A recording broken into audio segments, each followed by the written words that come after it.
Storyside mempersembahkan Pria Bersetelan Hitam, karya Oh Yun Hee, diterjemahkan oleh Lulu Fitri Rahman, dinarasikan oleh saya, Anes Wibowo. Bab 1. Mayat pertama. Hari masih pagi buta, persis saat pergantian musim gugur ke musim dingin.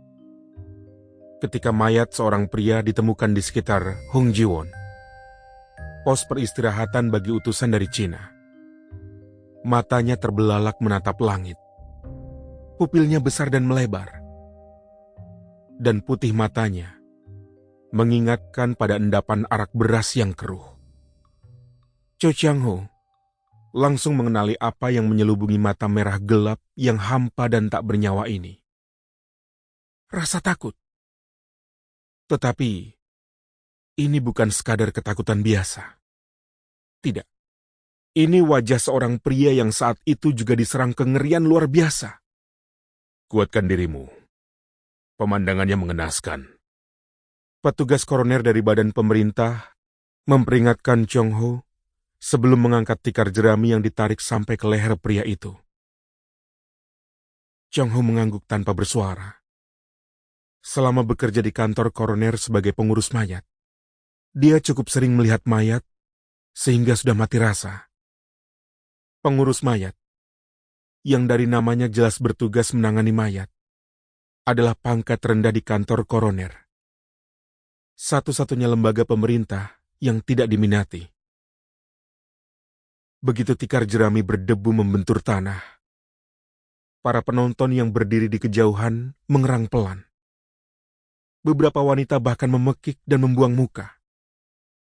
Di bawah perut mayat itu, terdapat luka robek panjang yang sepertinya dihasilkan oleh mata kail yang panjang dan tajam. Lukanya begitu dalam hingga menampakkan tulang rusuk korban. Tetapi, dengan kail sekalipun, luka semacam itu mustahil dibuat tanpa kekuatan besar di baliknya. Tanahnya tertutup dedaunan musim gugur yang berwarna kuning. Hanya daerah di sekeliling mayat yang gelap bersimbah darah. Seakan-akan daun maple merah hanya berguguran di satu tempat. Chong-ho membungkuk untuk mengamati lukanya dengan lebih jelas. Dari dekat, dia bisa melihat 5 garis paralel yang secara diagonal memotong batang tubuh korban. Setiap garis menembus hingga ke daging, memutus otot dan merusak organ dalam. Tak ada luka atau memar di bagian tubuh lainnya.